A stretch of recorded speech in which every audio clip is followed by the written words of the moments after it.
আপনারা আপনারা জানেন বর্তমান যে দেশের অবস্থা, দেশ লুট করে এই স্বৈরাচার হাসিনা সরকার বাংলাদেশটাকে পঙ্গু করে ফেলেছে।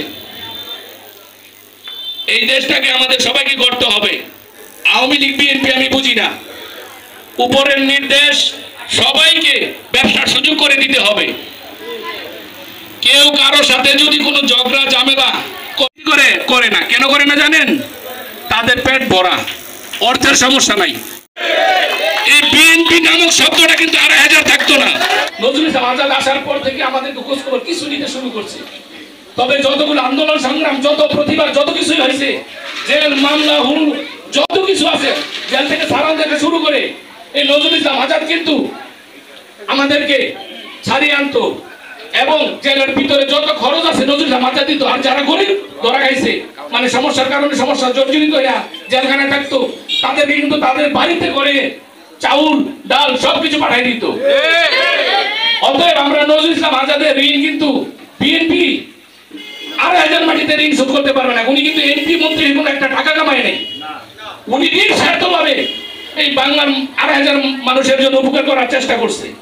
আর সবাই যারা বিগত আমলে টাকা কামাইয়া, আমাদের কিন্তু আশেপাশে কেউ ছিল না, কেউ ছিল না।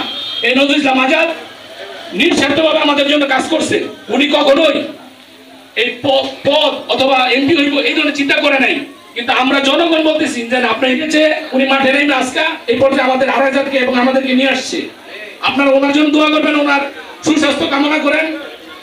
বেগম খালেদা জিয়ার জন্য সুস্বাস্থ্য কামনা করি।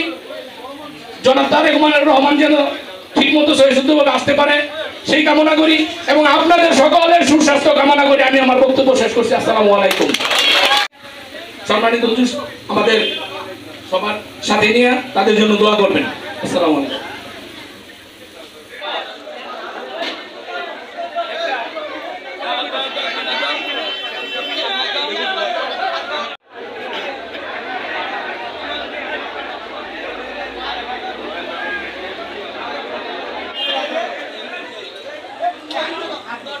করছে